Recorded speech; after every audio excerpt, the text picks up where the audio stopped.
സുഗമദേവി സീരിയലിൻ്റെ പുതിയൊരു എപ്പിസോഡിൻ്റെ promo review വിശേഷങ്ങളിലേക്ക് എല്ലാവർക്കും സ്വാഗതം. അങ്ങനെ നമ്മളുടെ ഇസബല്ലയുടെയും കെവിൻ്റെയും തനി സ്വഭാവം പ്രഭാവതിക്കും നന്ദനും മനസ്സിലാവുന്ന എപ്പിസോഡാണ് ഇനി വരാൻ പോകുന്നത്.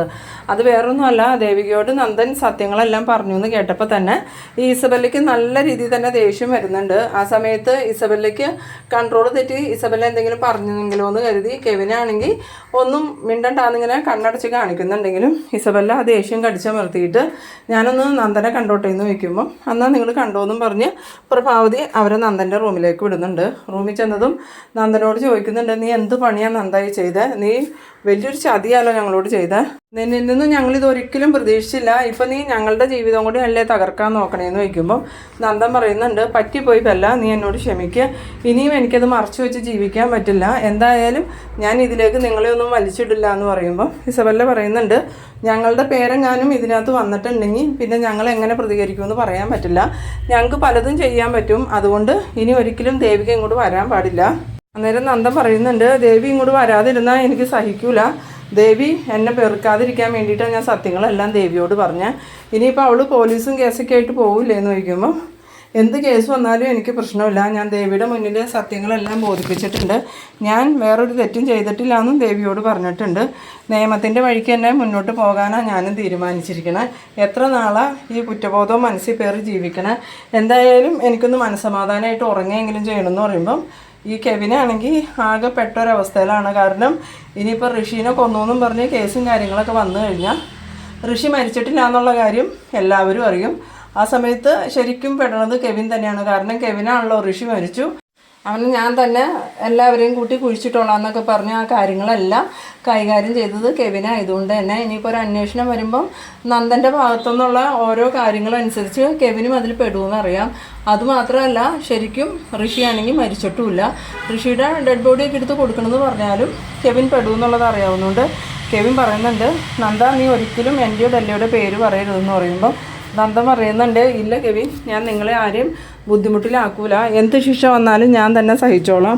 എനിക്ക് ശിക്ഷയ്ക്ക് പറഞ്ഞതിന് കുഴപ്പമൊന്നുമില്ല. ആ സമയത്ത് ഇസബല്ല പറയുന്നുണ്ട്, നീ എന്തായാലും ദേവികയോട് പറഞ്ഞു, ഇനി ഇത് ആവർത്തിക്കാൻ നിൽക്കണ്ടെന്ന് പറയുമ്പം ദേവികയോട് മാത്രമല്ല ഞാനിത് അച്ഛനോടും പറഞ്ഞു, അതുപോലെ തന്നെ അച്ഛൻ പറഞ്ഞു ഗിരീഷേട്ടനും അറിഞ്ഞിട്ടുണ്ട്.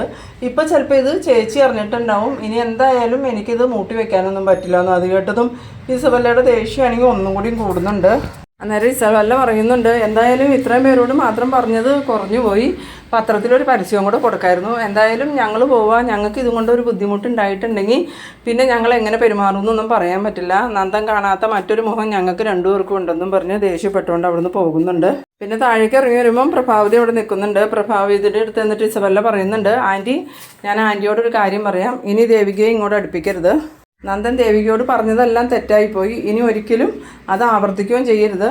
ദേവിക ഇവിടെ വരാനും പാടില്ല. ദേവിക എന്തായാലും കേസായിട്ട് മുന്നോട്ട് പോകും. ഇനിയിപ്പോൾ കേസായി കഴിഞ്ഞാൽ എൻ്റെയോ കെവിൻ്റെയോ പേര് അതിൽ വരാൻ പാടില്ല. വന്നിട്ടുണ്ടെങ്കിൽ ഞങ്ങൾക്ക് പലതും ചെയ്യാൻ പറ്റും. ഞങ്ങൾ എന്താ ചെയ്യണമെന്ന് ആൻറ്റിക്കൊന്നും ഊഹിക്കാൻ പോലും പറ്റില്ല. ആ സമയത്ത് പ്രഭാവതിക്കാണെങ്കിൽ ഇവരുടെ ഈ മാറ്റം കണ്ടിട്ട് അത്ഭുതമാവുന്നുണ്ട്. ഇവരെന്താ ഇങ്ങനെ പെരുമാറണേന്നൊക്കെ ചിന്തിച്ചുകൊണ്ട് പ്രഭാവതി പറയുന്നുണ്ട്, എന്തായാലും നന്ദനൊരു അബദ്ധം പറ്റി, ഇനിയിപ്പോൾ അത് തിരുത്താനും പറ്റില്ല. സിദ്ധു അറിഞ്ഞു, അതുപോലെ തന്നെ സിദ്ധു അത് ഗിരീഷിനോടും പറഞ്ഞിട്ടുണ്ട്. അത് തന്നെയാണ് ഞങ്ങൾ പറഞ്ഞത്, ഇതിൻ്റെ പേരിൽ ഞങ്ങൾക്ക് എന്തെങ്കിലും ബുദ്ധിമുട്ടുണ്ടായാൽ ഞങ്ങളുടെ മറ്റൊരു മുഖമായിരിക്കും നിങ്ങളെല്ലാവരും കാണാൻ പോണേ. ഇപ്പം ഞങ്ങൾക്ക് അത്രേ പറയാനുള്ളൂ എന്നും പറഞ്ഞുകൊണ്ട് ചവിട്ടിത്തുള്ളി ഇസബല്ല അവിടെ നിന്ന് പോകുന്നുണ്ട്. പിന്നീട് കാറ് കയറി ഇരുന്നിട്ട് കെവിൻ ബെല്ലയോട് ചോദിക്കുന്നുണ്ട്, ബെല്ല ഇനി നമ്മൾ എന്ത് ചെയ്യും? ഇതിപ്പോൾ വലിയ പുലിവാലായല്ലോ. നന്ദൻ ഒരിക്കലും അത് പറയില്ല എന്ന് കരുതിയല്ലേ നമ്മളിരുന്ന്. ഇനിയിപ്പോൾ ഋഷി മരിച്ചു എന്നും പറഞ്ഞ് കേസ് വന്നിട്ടുണ്ടെങ്കിൽ ഋഷിയുടെ ഡെഡ് ബോഡി കൊടുക്കേണ്ട വരില്ലേ? ജീവിച്ചിരിക്കുന്ന ഋഷിയുടെ ഡെഡ് ബോഡി എങ്ങനെയാണ് കൊടുക്കണേന്ന് ചോദിക്കുമ്പം ഇസബല്ല പറയുന്നുണ്ട്, ഞാൻ അപ്പോഴേ നിന്നോട് പറഞ്ഞതല്ലേ നന്ദൻ ഈ സത്യങ്ങളെല്ലാം ദേവികയോട് തുറന്നു പറയും. അതുകൊണ്ട് എത്രയും പെട്ടെന്ന് നന്ദനെയും വിളിച്ചുകൊണ്ട് എങ്ങോട്ടേക്കെങ്കിലും പോവാന്ന്. അപ്പം നീയല്ലേ പറഞ്ഞ് ഇപ്പം അങ്ങോട്ട് ചെന്നിട്ടുണ്ടെങ്കിൽ പ്രശ്നം രൂക്ഷമാവുന്നു. എന്നിട്ടിപ്പോൾ പ്രശ്നമൊന്നുമില്ലല്ലോ. ആ സമയത്ത് കെവിൻ പറയുന്നുണ്ട്, അവൻ ഇങ്ങനെ ഒരു ചതി ചെയ്യുമെന്ന് നമ്മൾ അറിഞ്ഞില്ലല്ലോ ബെല്ല എന്ന് പറയുമ്പം ബെല്ല പറയുന്നുണ്ട്, എന്തായാലും എനിക്ക് പ്രശ്നമൊന്നും വരാൻ പോകുന്നില്ല. ഇത് കൊലപാതകം നടന്നു നന്ദൻ ഋഷിയെ കൊന്നു എന്നൊക്കെ നന്ദനോട് പറഞ്ഞത് കെവിനാ. അതുപോലെ ഋഷിയുടെ ബോഡി മറവ് ചെയ്തു എന്ന് നന്ദനെ വിശ്വസിപ്പിച്ചതും കെവിൻ തന്നെയാണ്. അതുകൊണ്ട് എനിക്കിത് പ്രശ്നമൊന്നും അല്ല എന്ന്. പിന്നീട് കാണിക്കുന്നത് നമ്മളുടെ രജനീനെയും ഗിരീഷിനെയാണ്. രജനിയാണെങ്കിൽ ഗിരീഷിനോട് വന്നിട്ട് ചോദിക്കുന്നുണ്ട്, അയാൾക്ക് എങ്ങനെയുണ്ടെന്ന് ചോദിക്കുമ്പം ഏതാളുടെ കാര്യം നീ പറയുന്ന രജനി എന്ന് ചോദിക്കുന്ന സമയത്ത് ആ ദേവികയുടെ അച്ഛന് അപ്പോൾ ഇന്ന് നീ ദേവികയെ വിളിച്ചപ്പോൾ അതൊന്നും ചോദിച്ചില്ലേ എന്ന് ചോദിക്കുന്ന സമയത്ത് അതിന് ഞാൻ വിളിച്ചതല്ലല്ലോ, അമ്മ വിളിച്ചതല്ലേ. എന്നാലും നീ ദേവികയോട് സംസാരിച്ചല്ലോ, അപ്പം നിനക്ക് ചോദിക്കാൻ പാടില്ലായിരുന്നു എന്ന് ചോദിക്കുമ്പോൾ ഞാൻ അവളോട് വിശേഷം ചോദിക്കാൻ വേണ്ടി വിളിച്ചതല്ല, അവളോട് നാലെണ്ണം പറയാൻ വേണ്ടിയിട്ട്. നീ എന്തിനാ ദേവികേനെ വഴക്ക് പറയണ? ദേവിക അതിന് എന്ത് തെറ്റാ ചെയ്തതെന്ന് ചോദിക്കുമ്പോൾ അവൾ തെറ്റൊന്നും ചെയ്തില്ലേ, അല്ലെങ്കിലും ഗിരി എപ്പോഴും അവൾക്ക് സപ്പോർട്ടായിട്ടല്ലേ സംസാരിക്കാറുള്ളൂ. അവൾ കാരണമല്ലേ നന്ദനി അവസ്ഥയിലായത്. അതുമാത്രമാണോ ഒരു തെറ്റും ചെയ്യാത്ത നന്ദനെ വേണ്ടെന്ന് വെച്ചാൽ അവൾ പോയില്ലേ? പിന്നീട് നന്ദൻ്റെ പേരിൽ എന്തൊക്കെ ആരോപണം അവൾ ഉന്നയിച്ചത്, മോഷണക്കുറ്റം വരെ ചുമത്തി. ഇനിയിപ്പോൾ അവളുടെ അച്ഛനെ നന്ദൻ മനഃപൂർവ്വം തല്ലിയെന്നും പറഞ്ഞ് അവൾ കേസ് കൊടുക്കുമെന്ന് അറിയില്ല എന്ന് പറയുമ്പം ഗിരീഷൻ പറയുന്നുണ്ട്, രജനി നീ എന്തറിഞ്ഞിട്ടാണ് സംസാരിക്കണേ? ഇതുവരെ നിനക്ക് ദേവികയെ മനസ്സിലായിട്ടില്ലേ? ദേവിക കേസ് കൊടുത്ത ആ നിമിഷം ഈ നന്ദനെ പോലീസ് അറസ്റ്റ് ചെയ്യും. അതെനിക്കൊന്ന് കാണണമല്ലോ. അവളങ്ങനെ കേസ് കൊടുത്തിട്ടുണ്ടെങ്കിൽ എൻ്റെ സ്വഭാവം അവൾ അറിയുമെന്നൊക്കെ പറയുമ്പം ഗിരീഷൻ പറയുന്നുണ്ട്, ദേവിക കേസ് കൊടുത്തില്ലെങ്കിലും നന്ദനെ പോലീസ് അറസ്റ്റ് ചെയ്യും. അത് വേറൊന്നിനുമല്ല, നന്ദനൊരു കൊലപാതകം ചെയ്തിട്ടുണ്ടെന്ന്. അത് കേട്ടതും രജനി ചോദിക്കുന്നുണ്ട്, ഗിരി ഇത് എന്തൊക്കെയാണ് പറയണതെന്ന് ചോദിക്കുമ്പം ഞാൻ പറയുന്നത് സത്യ, ഋഷിനെ ഈ നന്ദൻ കൊന്നു എന്ന്. അത് കേട്ടതും രജനിയാണെങ്കിൽ ആകെ ഇങ്ങനെ സ്തംഭിച്ചു പോകുന്നുണ്ട്. എന്നിട്ട് രജനി ചോദിക്കുന്നുണ്ട്, ഗിരി എന്താ തമാശ പറയാണോ? ഇങ്ങനത്തെ തമാശയാണ് പറയണതെന്ന് ചോദിക്കുമ്പം ഞാനിത് തമാശ പറഞ്ഞതല്ല, ഞാൻ സീരിയസ് ആയിട്ട് തന്നെ പറഞ്ഞതാണ്. ഈ ഋഷിനെ കാണാനില്ല എന്ന് കുറേ നാൾ മുമ്പ് കേട്ടിട്ടുണ്ടായിരുന്നില്ലേ, അത് കാണാതായതല്ല, നന്ദൻ കൊന്നു കുഴിച്ചു മൂടിയതാണ്. ഇത്രയും നാളും അവനത് മറച്ചു വെച്ചിരിക്കുമായിരുന്നു. അവനക്ക് ഒത്താശ ചെയ്യാനായിട്ട് ആരൊക്കെയോ ഉണ്ടായിരുന്നു. അവരുടെ വാക്ക് കേട്ടിട്ടാണ് അന്ന് ദേവികേനെ കൊണ്ട് അവൻ ആ പ്ലാന്റിന് അനുമതി കൊടുപ്പിച്ചതും അതുപോലെ തന്നെ ദേവികയുടെ ആ ഫയൽ അവൻ മോഷ്ടിച്ചതും അതിന് വേണ്ടിയിട്ടാണ്. ആ സമയത്ത് രജനി പറയുന്നുണ്ട്, ഇല്ല ഞാനിത് ഒരിക്കലും വിശ്വസിക്കില്ല, നിങ്ങൾ നുണ പറയുമോ പറയുമ്പം ഞാൻ എന്തിനാ രജനി നിന്നോട് നുണ പറയണേന്ന് ചോദിക്കുന്ന സമയത്ത് അത് വേറൊന്നുമല്ല, ആ ദേവികയ്ക്ക് വേണ്ടിയായിരിക്കും നുണ പറയണേ, അവളായിരിക്കും ഇതൊക്കെ പറഞ്ഞുണ്ടാക്കണേന്ന് പറയുമ്പോൾ അവളൊന്നും അല്ല എന്നോട് പറഞ്ഞത് നിൻ്റെ അച്ഛനാ. അതുകൂടാതെ നന്ദനും എന്നോട് സത്യങ്ങളൊക്കെ പറഞ്ഞു. അത് കേട്ടത് രജനിക്ക് കാര്യങ്ങളൊക്കെ ബോധ്യമാവുന്നുണ്ട്. എന്നിട്ട് രജനി ഇനി എന്ത് ചെയ്യും, നന്ദനെ എങ്ങനെ രക്ഷിക്കും എന്നൊക്കെ ചോദിക്കുമ്പോൾ നന്ദനെ രക്ഷിക്കാനൊന്നും പറ്റില്ല, എന്തായാലും സിദ്ധാർത്ഥൻ സാറ് നിയമത്തിൻ്റെ വഴിക്ക് നീങ്ങാനാണ് തീരുമാനിച്ചേക്കണേ. ദേവികയും അങ്ങനെ തന്നെ ചിന്തിക്കോളൂ, അല്ലെങ്കിൽ തന്നെ അവളിപ്പോൾ ഒരു MLA അല്ലേ, അതുകൊണ്ട് തന്നെ ഭർത്താവിനെ രക്ഷിച്ചെടുക്കാനൊന്നും അവൾക്ക് സാധിക്കില്ല. അവളും നിയമവഴിക്ക് നീങ്ങാന്നുള്ള തീരുമാനത്തിലാണ് നിൽക്കണേ. ഈ സമയത്ത് രജനിയാണെങ്കിൽ തിരിച്ച് മറുപടി ഒന്നും പറയണില്ല. പിന്നീട് കാണിക്കുന്നത് നമ്മളുടെ ദേവികേനെയാണ്. ദേവികയാണെങ്കിൽ എന്ത് ചെയ്യണമെന്നൊരു ഊഹം കിട്ടാതെ ഇങ്ങനെ നിൽക്കുകയാണ്. എന്നിട്ട് സിദ്ധാർത്ഥനെ വിളിക്കുന്നുണ്ട്. സിദ്ധാർത്ഥനോട് എന്താ വെച്ചാൽ നമ്മളിത് ചെയ്യണ്ടേന്ന് ചോദിക്കുമ്പം അത് എനിക്കൊന്നും അറിയില്ല മോളെ, നമ്മളെന്ത് ചെയ്താലും അത് നന്ദന് ദോഷമായിട്ട് വരുള്ളൂ എന്ന് പറയുമ്പം ദേവിക പറയുന്നുണ്ട്, ഇത്രയും നാളും ആ ഒരു കുറ്റം മറച്ചു വെച്ചു, ഇനിയും അത് മറച്ചു വയ്ക്കാൻ നമുക്ക് സാധിക്കില്ലല്ലോ അച്ഛാ, എന്തായാലും നിയമവഴിക്ക് തന്നെ നീങ്ങാമെന്ന് പറയുമ്പോൾ സിദ്ധാർത്ഥനും പറയുന്നുണ്ട്, ഞാനും അങ്ങനെ തന്നെയാണ് തീരുമാനിച്ചേക്കണേ. ഗിരീഷിനോട് പറഞ്ഞപ്പോൾ ഗിരീഷിനും പറഞ്ഞത് നിയമവഴിക്ക് തന്നെ പോകാമെന്നാണ്. ഇനി ഇത് നീട്ടിക്കൊണ്ടുപോകാൻ പറ്റില്ല അച്ഛാ, എത്രയും പെട്ടെന്ന് ഇതിനൊരു തീരുമാനം ഉണ്ടാക്കണമെന്നും പറഞ്ഞ് ദേവിക ഫോൺ വയ്ക്കുന്നുണ്ട്. പിന്നീട് ദേവിക ഫോൺ വെച്ചിട്ട് മാധവൻ്റെ അടുത്ത് പോയി നിൽക്കുന്ന സമയത്ത് ദേവികയുടെ ഫോൺ ബെല്ലടിക്കുന്നുണ്ട്. ഫോൺ എടുത്തതും കാണുന്നത് ഇസബല്ല എന്നാണ്. ഇവളെന്തിനാ ഇപ്പം എന്നെ വിളിക്കണേന്നും പറഞ്ഞുകൊണ്ട് ദേവിക റൂമിൽ നിന്ന് പുറത്തിറങ്ങിയിട്ട് കോൾ അറ്റൻഡ് ചെയ്യുന്നുണ്ട്.